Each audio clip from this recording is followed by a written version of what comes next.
Hello दोस्तों, मैनीस आप सभी का अपने यूट्यूब चैनल प्लिंथ कैरियर लेकर मैं आपका स्वागत करता हूं। और ये साइंस क्वेश्चन का जो सीरीज चल रहा है और ये आज पार्ट 2 है ना, यानी दूसरा मॉक टेस्ट है ये। और बिहार एसएससी, बीपीएससी बिहार दरोगा या बिहार पुलिस किसी भी एग्जाम्स में अगर आप अपियर होना चाह रहे हैं तो ये मोस्ट इंपॉर्टेंट है। ठीक है, यहाँ से मेरा टारगेट यही है 25 आउट ऑफ 25 का। ठीक है, और ये कैसे आएगा आप इस वीडियो को देखने के बाद आपको ये अच्छे से समझ में आ जाएगा। ये 25 आउट ऑफ 25 लाना कोई बहुत बड़ा चीज नहीं है साइंस के क्षेत्र में। तो अगर इसका पीडीएफ चाहते हैं तो आप मेरे टेलीग्राम चैनल पर आकर ऐड हो जाइए। ठीक है, तो पहला क्वेश्चन है, निम्न में से कौन फूल का प्रजनन अंग नहीं है? फूल का। तो एक क्वेश्चन, इसका ऑप्शन जाने से पहले पहले एक क्वेश्चन जो इम्पोर्टेंट है क्या, कि जो पौधा है, ठीक है, पौधा में प्रजनन अंग कौन होता है?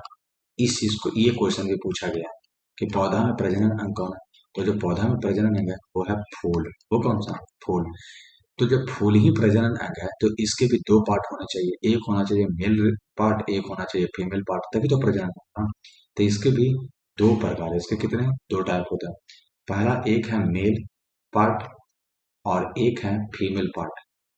तो जो मेल पार्ट है, ठीक है, इसी मेल पार्ट को कहते हैं पुमंग। तो मेल पार्ट को क्या कहते हैं?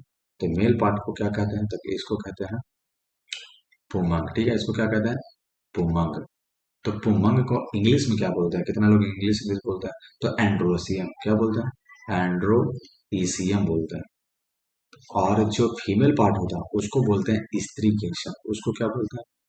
इस जाइनोसियम इसको बोलते हैं। स्त्री केसर तो बाद में जायांग जिसको बोलते हैं, हिंदी में जायांग, और इंग्लिश में बोलते हैं जैनोसियम।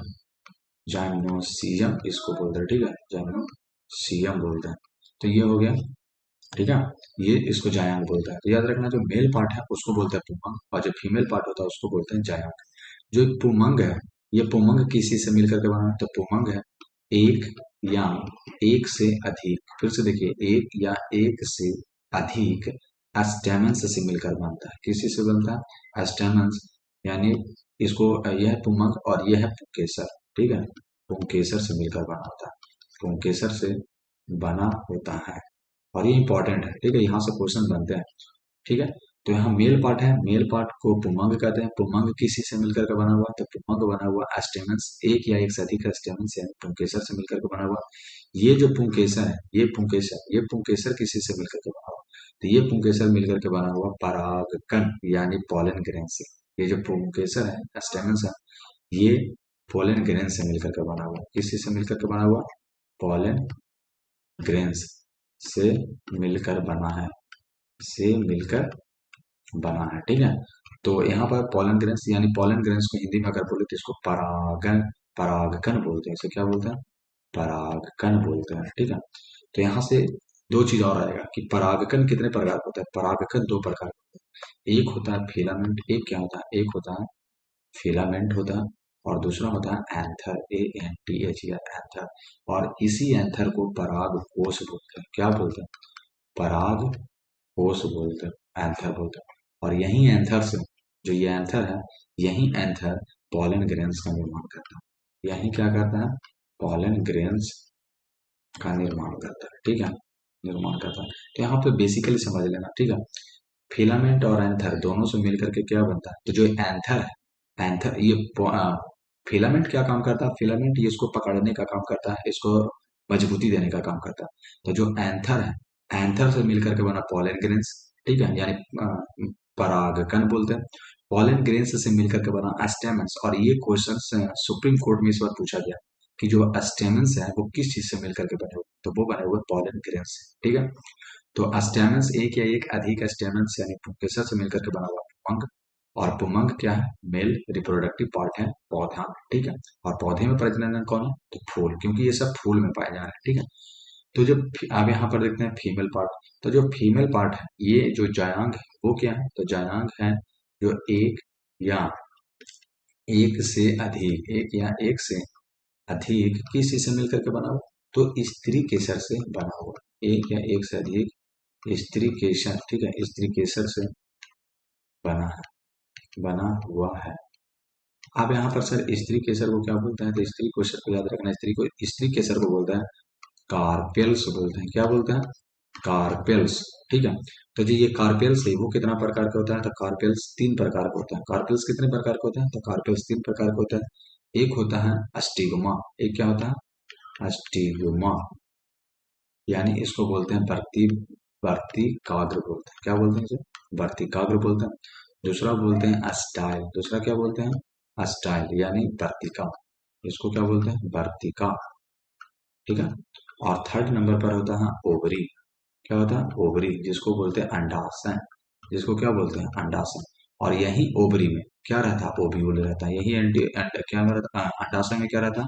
ओवरी में ओव्यूल रहता है। ठीक है, तो यानी यहाँ पर बेसिकली जिसको बीजांड बोलते हैं, जिसको क्या बोलते हैं यहाँ पर लिख देते हैं, जिसको ओव्यूल है, उस ओव्यूल को क्या बोलते हैं? तो उस ओव्यूल को बोलते हैं बीजांड। और ये कहाँ रहता है? बीजांड कहाँ रहता है? तो वो रहता है ओवरी में। वो कहाँ रहता है? ओवरी में रहता है। तो बेसिकली यहाँ से समझ लेना कि पौधे में जो प्रजनन अंग है, तो एक मेल पार्ट है, एक फीमेल पार्ट है। मेल पार्ट को डिस्कस करती है, फीमेल पार्ट थोड़ा सा से बता देते हैं। जयांग बोलते हैं एक या एक से अधिक जो जयांग रहते हैं, वो एक या एक से अधिक जो स्त्री केसर रहते हैं, स्त्री केसर से बना होता है, जिसको स्त्री केसर को बोलते हैं। कार्पेल्स से मिलकर क्या बनता है? जयांग बनता है।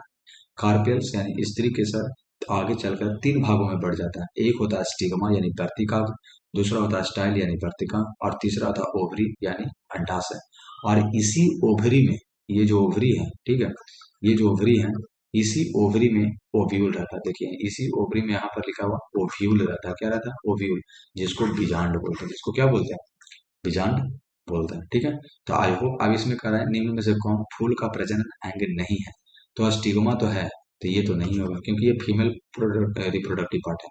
वर्तिका ये भी नहीं होगा क्योंकि ये भी फीमेल रिप्रोडक्टिव पार्ट है। पराग कोश, एंथर, एंथर क्या है? मेल रिप्रोडक्टिव पार्ट है, तो ये भी नहीं होगा। ठीक है, तो आंसर हो जाएगा भ्रमदन यानी सीपल। ठीक है, फिर है कोशिका के किस भाग में ग्लाइकोलिसिस की क्रिया होती है? ठीक है, तो ग्लाइकोलिसिस क्या है? पहले इस चीज को देख लेना। ठीक है, तो जो ये ग्लाइकोलिसिस है, इस चीज को एक सेकंड, ग्लाइकोलिसिस, ये ग्लाइकोलिसिस में क्या होता है? ग्लाइकोलिसिस में बेसिकली इतना चीज याद रखना है कि जो ग्लूकोज है, क्या है? जो ग्लूकोज है, अब ग्लूकोज का फॉर्मूला कल हम बता दिए, तो क्या होगा? C6H12O6, ये ग्लूकोज का फॉर्मूला। ठीक है, तो ग्लूकोज के जो अणु, ये अणु जो है वो क्या करेंगे? टूट कर, वो क्या करेंगे? टूट कर क्या बनाएंगे? तो वो यहाँ पायरुवेट का निर्माण करेंगे। पायरुवेट में बदलेगा। क्या बदलेगा? पायरुवेट में बदलेगा। पायरुवेट में बदलता है। अब एक चीज समझिएगा, तो जो ग्लूकोज है, ग्लाइकोलिसिस का प्रक्रिया ही यही है कि ग्लूकोज किस चीज में बदलेगा?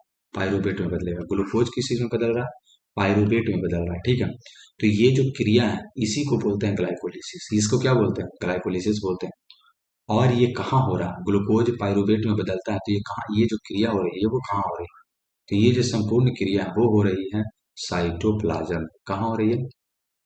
साइटोप्लाज्म में, यानी कोशिका द्रव्य में। फिर से समझना, कहाँ हो रही है? कोशिका द्रव्य में। तो यही क्वेश्चन है कि कोशिका के, यहाँ देखो क्वेश्चन है, कोशिका के किस भाग में ग्लाइकोलिसिस की क्रिया हो रही है? तो साइटोप्लाज्म में हो रही है। क्यों?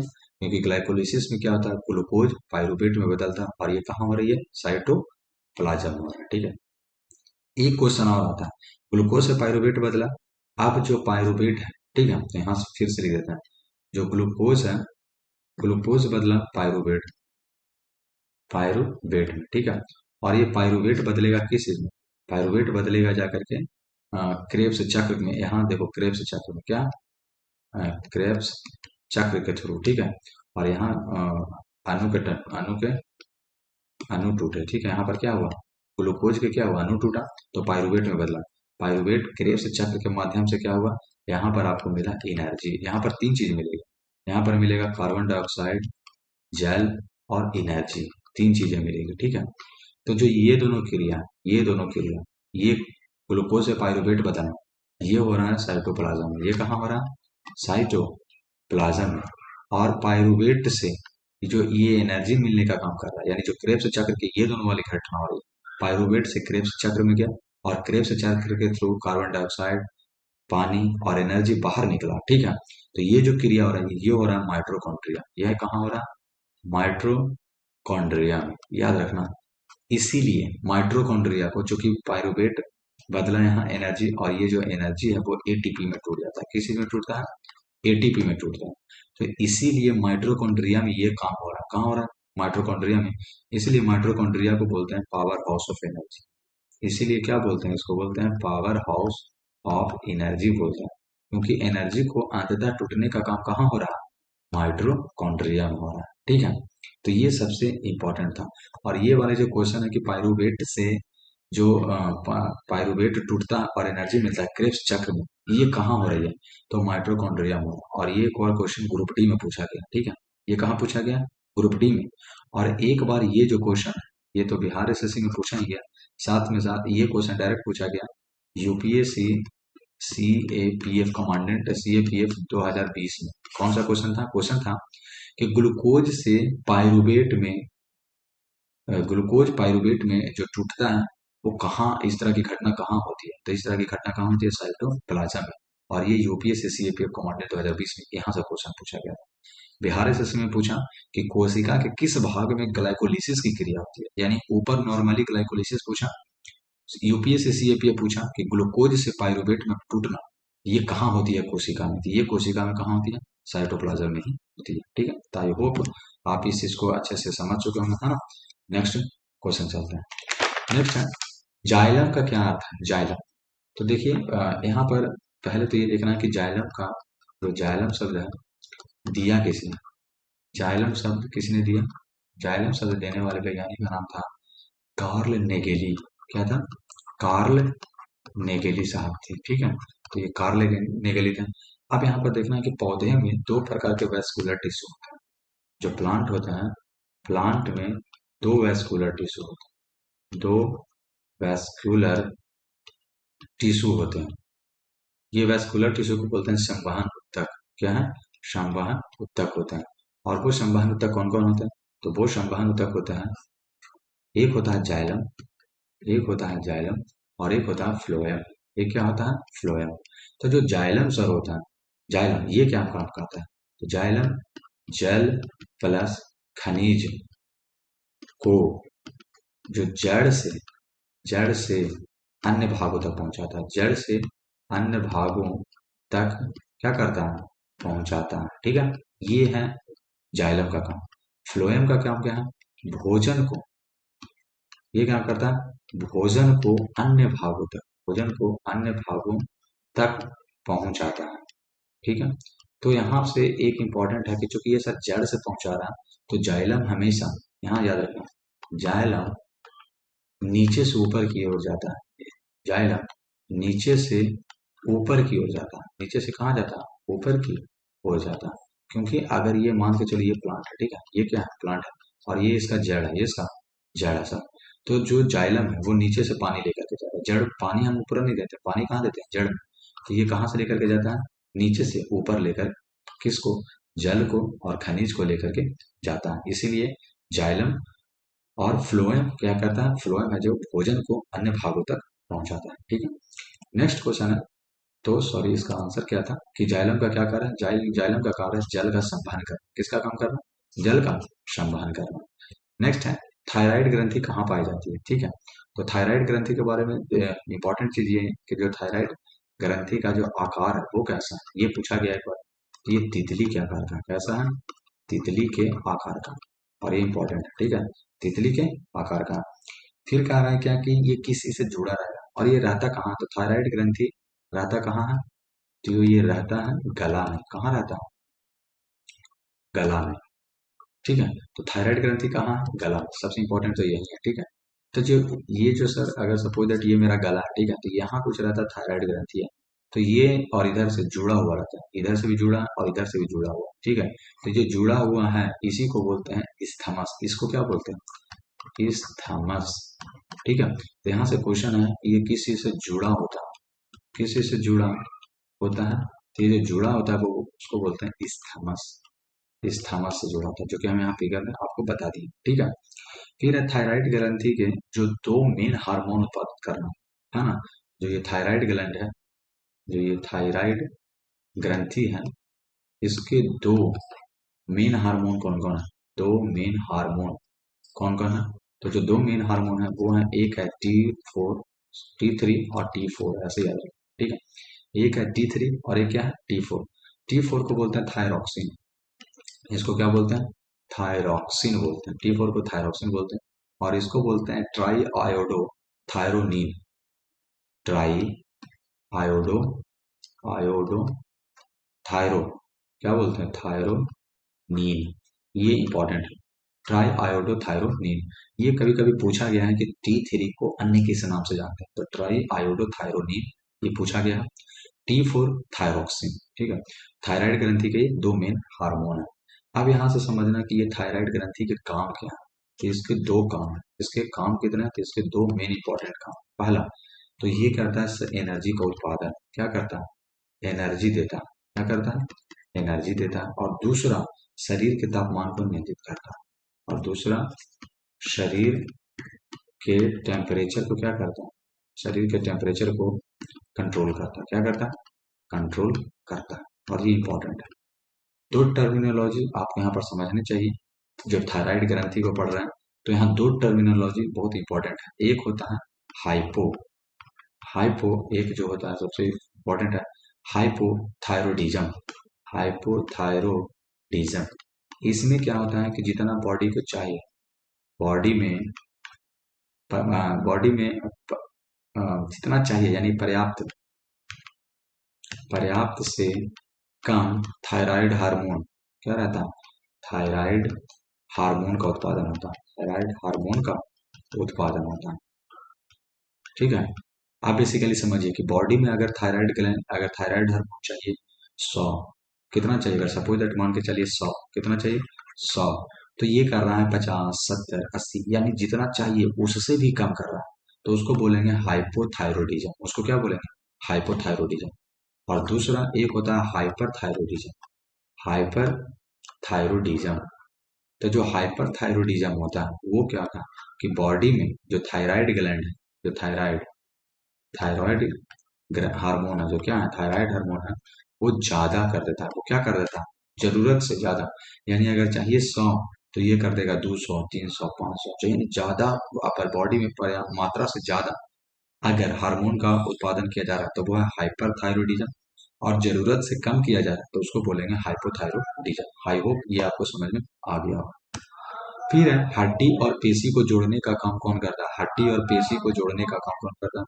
तो यहाँ पर समझिए 200 वर्ड होता है। एक होता है कौन, एक होता है लिगामेंट, एक होता है लिगामेंट और दूसरा होता है टेंडन। दूसरा क्या होता है, टेंडन, ठीक है। तो जो लिगामेंट और टेंडन है, सबसे पहले तो यही समझना है ये दोनों के दोनों कनेक्टिव टिश्यू है। ये दोनों के दोनों क्या है, कनेक्टिव टिश्यू है, यानी संयोजी ऊतक, यानी ये दोनों क्या है, संयोजी ऊतक है, ठीक है। और यहाँ पर जो हड्डी और पेशी को जोड़ता है, तो जो हड्डी और पेशी को जोड़ेगा तो उसको बोलेंगे टेंडन। उसको क्या बोलेंगे, टेंडन बोलेंगे। यानी हड्डी प्लस पेशी को अगर कोई जोड़ रहा है, को अगर जोड़ने का काम कर रहा है तो उसको बोलेंगे टेंडन, ठीक है। और हड्डी प्लस हड्डी को जोड़ने का काम कर रहा है तो उसको बोलेंगे लिगामेंट। उसको क्या बोलेंगे, लिगामेंट बोलेंगे। इंपॉर्टेंट है। अब हड्डी से रिलेटेड जो दो इंपॉर्टेंट दो तीन बातें हैं वो जान लेनी चाहिए। हड्डी में की जो टोटल संख्या, टोटल कितनी है, टोटल है 206, ठीक है। जो सबसे बड़ी हड्डी है, हमारे शरीर की जो सबसे बड़ी हड्डी है उसको बोलते हैं फीमर। उसको क्या बोलते हैं, फीमर। और ये जांघ में, कहाँ है, जांघ में, ठीक है। और जो सबसे छोटी हड्डी है, हमारे बॉडी की जो सबसे छोटी हड्डी है उसको बोलते हैं अस्टेपिज। उसको क्या बोलते हैं, अस्टेपिज। और ये हमारे मध्य कान, कहाँ है, मध्य कान में है।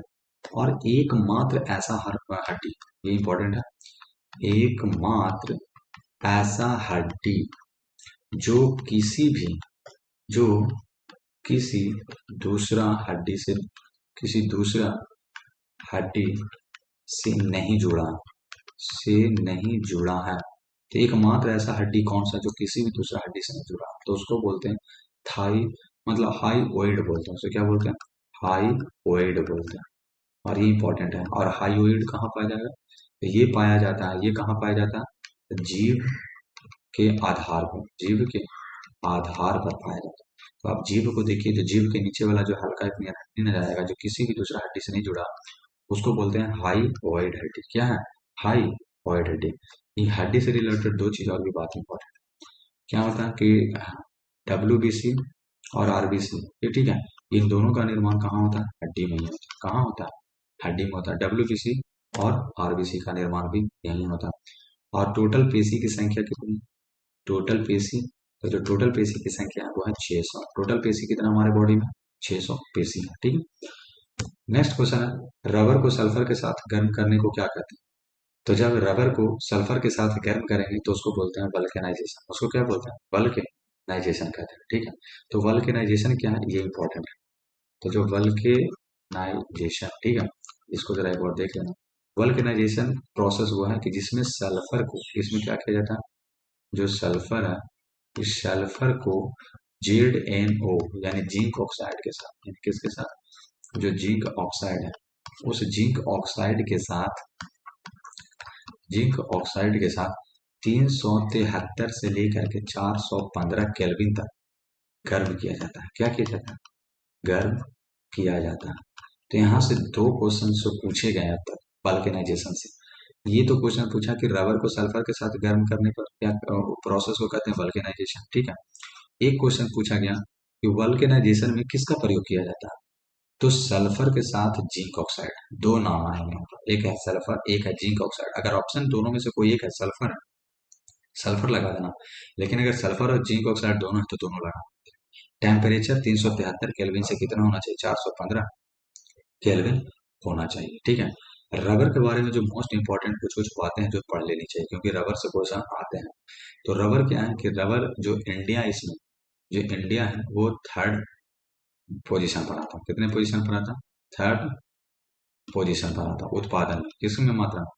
उत्पादन में। पोजीशन में आता है उत्पादन में। इसमें उत्पादन में जो नंबर वन है, तो इसमें दो कंट्री सबसे बहुत इंपॉर्टेंट है। पहला कौन है? एक है रबर के मामले में थाईलैंड और मलेशिया। थाईलैंड और थाईलैंड हो गया, और मलेशिया। थाईलैंड और मलेशिया। जैसे ही रबड़ का नाम आए और ये दोनों देश ना आए, ऐसा हो ही नहीं सकता। थाईलैंड और मलेशिया नंबर वन पोजीशन पर ये सब रहते हैं, ठीक है। और प्राकृतिक रबर जो यहाँ पर है कि प्राकृतिक रबर किस चीज का बहुलक है, बार बार क्वेश्चन पूछा जाता है कि प्राकृतिक रबर, जो ये प्राकृतिक रबर है, किसका बहुलक है? किसका बहुलक है? जो प्राकृतिक रबर है वो बहुलक है आइसोप्रीन का। किसका?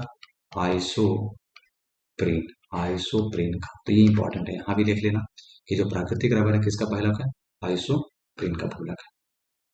नेक्स्ट क्वेश्चन है, कॉपर ऑक्साइड का रंग कैसा होता है? कॉपर ऑक्साइड का रंग, तो पहले तो फॉर्मूला सर हो जाना चाहिए कि कॉपर ऑक्साइड का फॉर्मूला क्या है। तो जो कॉपर ऑक्साइड है उसका फॉर्मूला है CuO। क्या है? इसी को बोलते हैं क्यूप्रिक ऑक्साइड।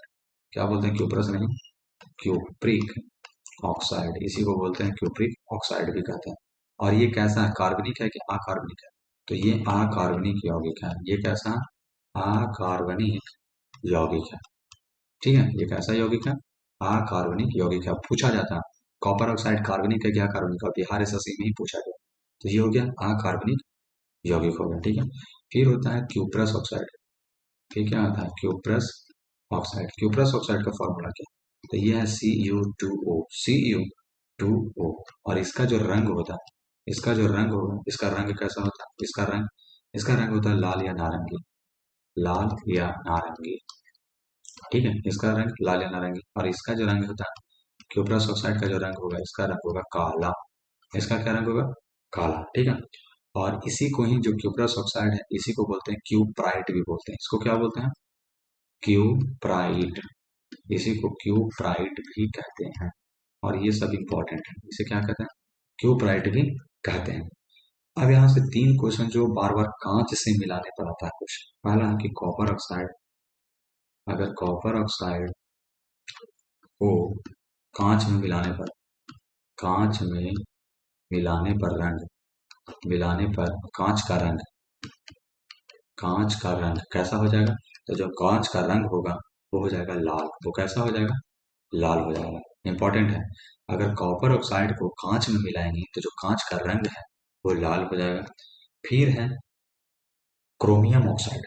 फिर एक होता है क्रोमियम ऑक्साइड, ठीक है। क्या है? Chromium oxide. क्रोमियम ऑक्साइड का मतलब हो गया Cr2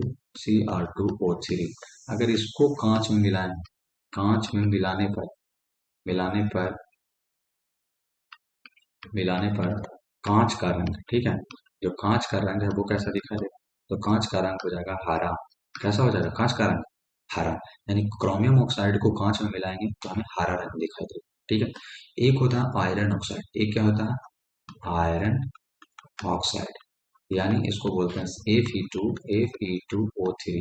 अगर इसको कांच में मिलाने पर कांच का रंग कैसा हो जाएगा, कांच का रंग कैसा हो जाएगा, तो ये हो जाएगा भूरा। वो कैसा हो जाएगा, भूरा हो जाएगा। कैसा हो जाएगा, भूरा हो जाएगा। फिर एक होता है कोबाल्ट ऑक्साइड। क्या होता है कोबाल्ट ऑक्साइड, कोबाल्ट ऑक्साइड को बोलते हैं को कोबाल्ट हो गया एक बड़ा हो, तो ये हो गया कोबाल्ट ऑक्साइड। अगर इसको कांच में मिलाने पर जो कांच का रंग है वो कैसा हो जाएगा, तो कांच का रंग हो जाएगा नीला। यहाँ से तीन क्वेश्चन है। कॉपर ऑक्साइड को अगर कांच में मिलाएंगे तो लाल दिखाई देगा, कांच का रंग कैसा हो जाएगा लाल। क्रोमियम ऑक्साइड को कांच में मिलाएंगे तो जो कांच का रंग है वो हो जाएगा हरा। आयरन ऑक्साइड को कांच में मिलाएंगे तो कांच का रंग कैसा हो जाएगा भूरा। अगर कोबाल्ट ऑक्साइड को कांच में मिलाएंगे तो कांच का रंग कैसा हो जाएगा नीला। और ये इंपॉर्टेंट है, ठीक है। नेक्स्ट क्वेश्चन है, सबसे सक्रिय धातु कौन है, सोडियम, लोहा, कैल्शियम, मैग्नीशियम। तो जो सबसे सक्रिय धातु है वो कौन है, सोडियम। कौन है, सोडियम, ठीक है। तो यहाँ पर इसके बारे में से जानने से पहले थोड़ा सा इसका डिटेल भी देख लेते हैं। सबसे सक्रिय धातु कौन कौन है, तो पोटेशियम, कौन है पोटेशियम हो गया, सोडियम हो गया, पोटेशियम के बाद सोडियम, फिर हो गया कैल्शियम हो गया, ठीक है, फिर हो गया मैग्नीशियम हो गया, क्या हो गया मैग्नीशियम हो गया, फिर हो गया जिंक, फिर हो गया लेड यानी सीसा, फिर हो गया हाइड्रोजन, क्या हो गया हाइड्रोजन हो गया, फिर हो गया कॉपर, फिर हो गया मरकरी, मरकरी मर्क्यूरी हो गया, ठीक है, फिर क्या हो गया सिल्वर, और फिर हो गया गोल्ड, फिर क्या हो गया गोल्ड, ठीक है। तो जो सबसे ज्यादा ये है, सबसे ज्यादा ये हो गया, और सबसे कम ये हो गया, सबसे कम हो गया गोल्ड, सबसे कम क्या हो गया गोल्ड हो गया, ठीक है। तो आई होप आपको ये समझ में आया होगा, ठीक है। नेक्स्ट क्वेश्चन है, एकमात्र ऐसा धातु जो गैसीय अवस्था में पाया जाता है, एकमात्र ऐसा, तो वो कौन है, एथिलीन है। वो कौन है, एथिलीन। तो एथिलीन के बारे में दो चीजें समझ लेने की जरूरत है। एथिलीन का यूज कहाँ कहाँ करते हैं, ठीक है। तो पहले तो एथिलीन का सब फॉर्मूला हमें बता दीजिए। तो इसका जो फॉर्मूला है एथिलीन का, तो जो एथिलीन का फॉर्मूला है वो क्या है, C2H4। और जो एथिलीन का खोज करने वाला कौन था, तो जो खोज किया था वो क्या था, बर्ग नामक वैज्ञानिक, बर्ग नामक वैज्ञानिक ने किया था। और ये कब किया था, 1962 ईस्वी में किया था, ठीक है। फिर एथिलीन का जो आई यू पी ए सी नाम है वो कहाँ है, तो उसका नाम है एथीन। वो कौन सा नाम है, एथीन। एथिलीन का IUPAC नाम क्या है, एथीन है। और ये किस है, तो यह एक हाइड्रोकार्बन है। एथिलीन क्या है, यह एक हाइड्रोकार्बन है। क्या है, हाइड्रोकार्बन है, ठीक है। एथिलीन का यूज क्या क्या है, तो जो एथिलीन का यूज है ये बहुत बार पूछा गया, फलों को पकाने में, ठीक है। जो ये फल है, फलों को पकाने में यूज किया जाता है, ठीक है। दूसरा, पौधों का फूल खिलाने में भी, पौधों का फूल खिलाने में फूल खिलाने में भी इसका यूज होता है, एथिलीन का यूज किया जाता है। ये क्या करता है कि फ्लावर में लिंग निर्धारण भी करता है, फ्लावर में लिंग निर्धारण में भी काम करता है। लिंग की कौन सा लिंग होगा, है ना, और फ्लावर में लिंग निर्धारण में मदद करता है, ठीक है। और पॉलीथीन बनाने में भी इसका यूज होता है। और क्या यूज होता है, पॉलीथीन बनाने में भी इसका यूज होता है, पॉलीथीन बनाने में भी यूज होता है, ठीक है। यानी ये है एथिलीन के बारे में मोस्ट इंपॉर्टेंट चीज। फॉर्मूला C2H4, खोज किया था बर्ग नामक वैज्ञानिक ने 1962 में। IUPAC नाम है इसका, एथीन। यह एक हाइड्रोकार्बन है। इसका यूज फलों को पकाने में, पौधों का फूल खिलाने में, फ्लावर का लिंग निर्धारण करने में और पॉलिथीन बनाने में इसका यूज किया जाता है। फिर न्यूट्रॉन की खोज किसने किया, न्यूट्रॉन की खोज करने वाले थे जेम्स चैडविक। कौन थे? चैडविक साहब थे। तो जो यहाँ पर न्यूट्रॉन के बारे में कुछ बातें हैं उसको देख लेते हैं। न्यूट्रॉन पर जो चार्ज होता है, न्यूट्रॉन पर क्या होता है? चार्ज। वो क्या होता है? तो ये होता है न्यूट्रल। इस पर कोई भी चार्ज नहीं होता, न्यूट्रल। ठीक है, इस पर कोई चार्ज नहीं होता। फिर है चैडविक को, ये चूंकि इसका खोज करने वाले वैज्ञानिक का नाम था जेम्स चैडविक। किसने किया था? जेम्स चैडविक ने किया था। और जेम्स चैडविक को इसकी इसी चीज के लिए 1935 में क्या मिला था? 1935 में नोबेल प्राइज मिला था। नोबेल प्राइज दिया गया था। ठीक है, यानी जेम्स चैडविक को नोबेल प्राइज 1935 में दिया गया। किसके लिए दिया गया था? तो न्यूट्रॉन के खोज करने के लिए दिया गया था। तो जो मास, जो न्यूट्रॉन का द्रव्यमान है, जो न्यूट्रॉन का जो द्रव्यमान है, ठीक है, द्रव्यमान यानी मास, इसका मास कितना, ये पूछा गया क्वेश्चन। 1.6750 मल्टीप्लाई बाई 10⁻⁻27 kg, ये है न्यूट्रॉन का द्रव्यमान। ठीक है, फिर एक होता है परमाणु। परमाणु का द्रव्यमान क्या? किसी भी एटम है, ठीक है, ये मान के चलो एटम है, तो इसमें जो इसका परमाणु का द्रव्यमान होगा, ठीक है, तो जो परमाणु का द्रव्यमान होता है, परमाणु का द्रव्यमान यानी मास बराबर क्या होता है? फॉर्मूला तो होता है the mass of proton plus neutron. ठीक है, यानी किसी भी परमाणु का द्रव्यमान निकालना है तो उसमें प्रोटॉन का मात्रा और न्यूट्रॉन की मात्रा को अगर आपस में जोड़ देंगे तो परमाणु का द्रव्यमान निकल जाएगा। क्या निकलेगा? परमाणु का द्रव्यमान निकल जाएगा। यहाँ पर और एक चीज इंपॉर्टेंट है कि न्यूक्लियस के एटम में क्या क्या रहता है। तो कोई भी न्यूक्लियस है, ठीक है, क्या है? न्यूक्लियस। तो जो न्यूक्लियस है, केंद्रक है, ठीक है, न्यूक्लियस की, न्यूक्लियस में कौन कौन मौजूद होता है? बेसिकली यही देखिए, न्यूक्लियस में मौजूद होता है, न्यूक्लियस में कौन मौजूद होता है? ठीक है, कौन मौजूद होता है? तो दो होता है इसमें, प्रोटॉन प्लस न्यूट्रॉन। क्या होता है? Proton plus neutron. और यही प्रोटॉन प्लस न्यूट्रॉन जुड़ करके क्या बनाता है? मास बना देता है। किसका? किसी भी परमाणु का मास बना देता है, द्रव्यमान बना देता है। यहाँ पर दो चीज और इंपॉर्टेंट है कि इलेक्ट्रॉन का खोज करने वाले पर्सन का नाम क्या है? इलेक्ट्रॉन का खोज, इलेक्ट्रॉन की खोज करने वाले पर्सन का नाम था जे जे थॉमसन। कौन था? जे जे थॉमसन। इलेक्ट्रॉन की खोज किया था जे जे थॉमसन। और इलेक्ट्रॉन पर जो चार्ज, इलेक्ट्रॉन पर चार्ज होता है, इलेक्ट्रॉन पर चार्ज होता है निगेटिव। इलेक्ट्रॉन पर कैसा चार्ज होता है? निगेटिव होता है। इलेक्ट्रॉन पर चार्ज कैसा होता है? इलेक्ट्रॉन पर निगेटिव चार्ज होता है। फिर है प्रोटॉन। प्रोटॉन की खोज किसने किया था? तो प्रोटॉन की खोज करने वाले व्यक्ति का नाम था गोल्डस्टीन। क्या था? गोल्डस्टीन था।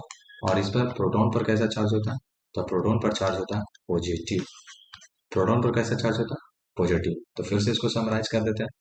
जो न्यूट्रॉन पर चार्ज होता है वो न्यूट्रल चार्ज होता है, जबकि इलेक्ट्रॉन पर चार्ज होता है निगेटिव और प्रोटॉन पर चार्ज होता है पॉजिटिव।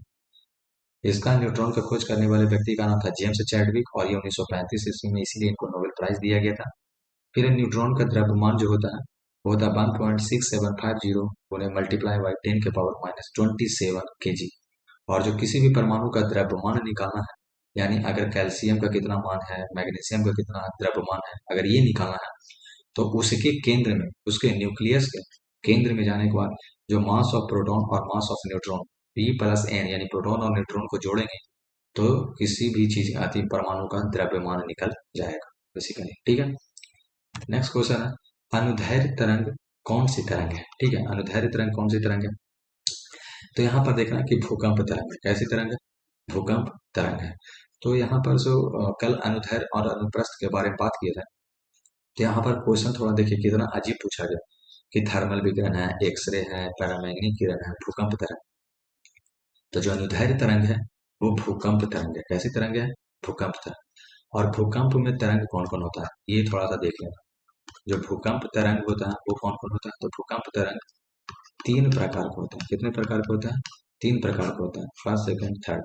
तो जो पहला होता है वो होता है पी तरंग, दूसरा होता है एस तरंग और तीसरा होता है एल तरंग।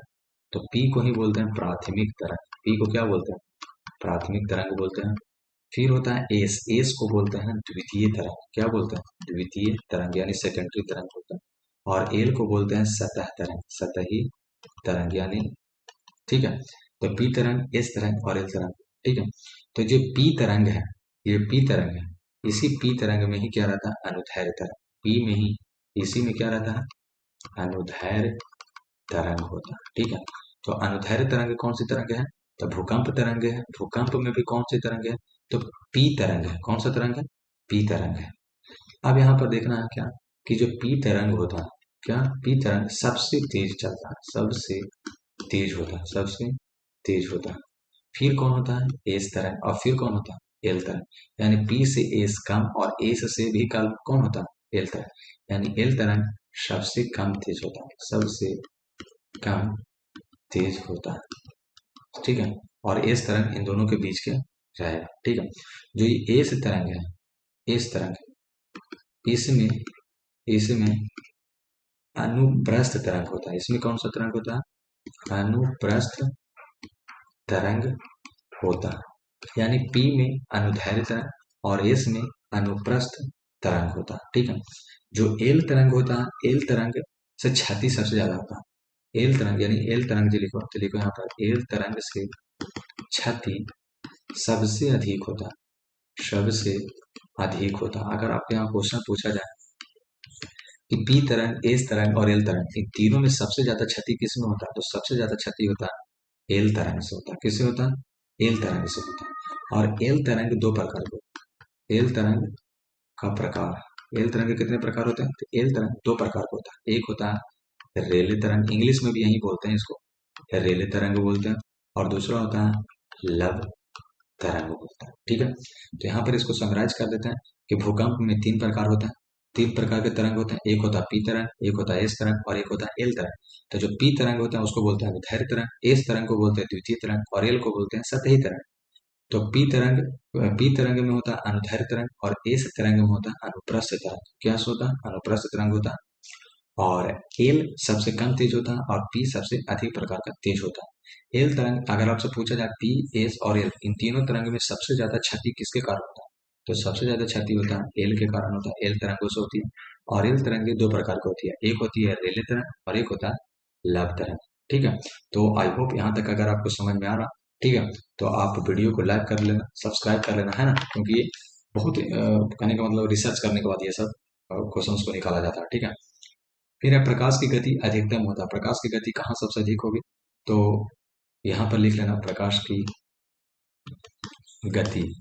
तो जो सबसे अधिक होगा प्रकाश की गति वो होगा निर्वात में, निर्वात से कम होगा वायु में, वायु से कम होगा तरल में, और तरल से कम होगा ठोस में।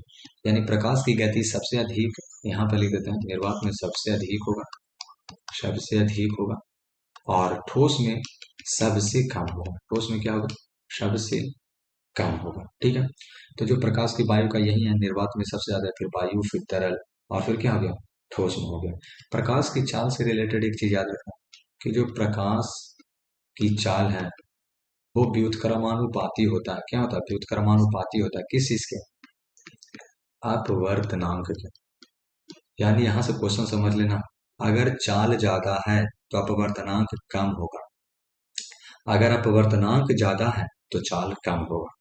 ठीक है, तो इस सब में आपको देखना पड़ेगा कि तारपीन का तेल का अपवर्तनांक कितना है, गिलास का कितना है, नायलॉन का कितना है, पानी का कितना है।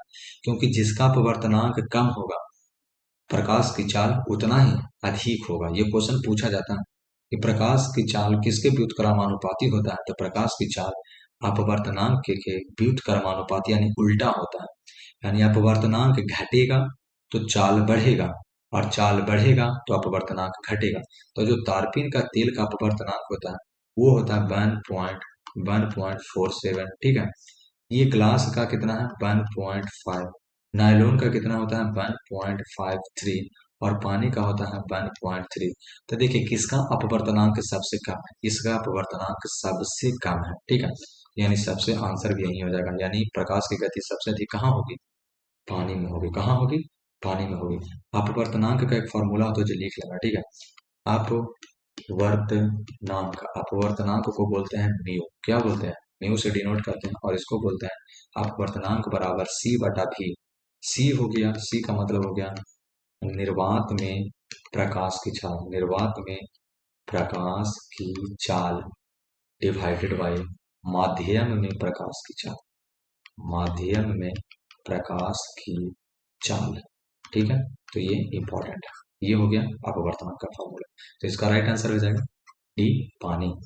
फिर है सेल्सियस पैमाने में 5 डिग्री फ़ारेनहाइट का माप क्या होगा।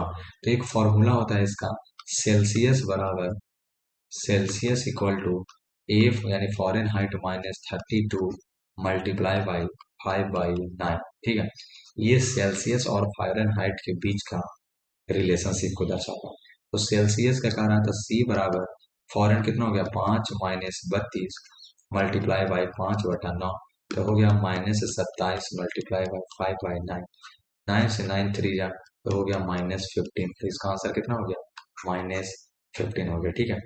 और एक होता है फॉरेन हाइट और सेल्सियस को, तो फॉरेन हाइट बराबर, यहाँ से याद रखना, फॉरेन हाइट बराबर क्या होता है, फॉरेन हाइट को अगर सेल्सियस में बदलना है तो फॉरेन हाइट बराबर सी गुने 9/5 प्लस 32, यानी इसी का उल्टा हो गया, ठीक है, फॉरेन हाइट। तो फॉरेन हाइट बराबर, फॉरेन हाइट निकालना है और सेल्सियस से दिया हुआ, तो ये फॉर्मूला निकालेंगे, फॉरेन हाइट बराबर सी यानी सेल्सियस गुने 9/5 प्लस 32, और सेल्सियस निकालना है तो सेल्सियस बराबर फॉरेन हाइट -32 गुने 5/9, ये आंसर हो जाएगा। फिर है सोलर कुकर में किसका उपयोग किया जाता है, सोलर कुकर में। तो याद रखना कि सोलर कुकर के बारे में तो सबसे पहले यही है कि सोलर कुकर क्या करता है। तो सोलर कुकर प्रकाश ऊर्जा को, है ना, जो ये प्रकाश है, प्रकाश ऊर्जा को, प्रकाश को ऊर्जा में बदलता है, ठीक है। प्रकाश को रासायनिक ऊर्जा में नहीं, तो लिखो, सिंपल लिखो, सोलर कुकर प्रकाश को ऊर्जा में बदलता है। क्या करता है, ऊर्जा में बदलता है, ये इंपॉर्टेंट है। प्रकाश को ऊर्जा में बदलने का काम कौन करता है, सोलर कुकर करता है। कौन करता है, सोलर कुकर, यानी बेसिकली सोलर कुकर कौन करता है, सोलर कुकर करता है। फिर है सोलर कुकर का बर्तन, ये जो सोलर कुकर है उसका बर्तन का कलर क्या होना चाहिए, ये भी क्वेश्चन पूछा गया।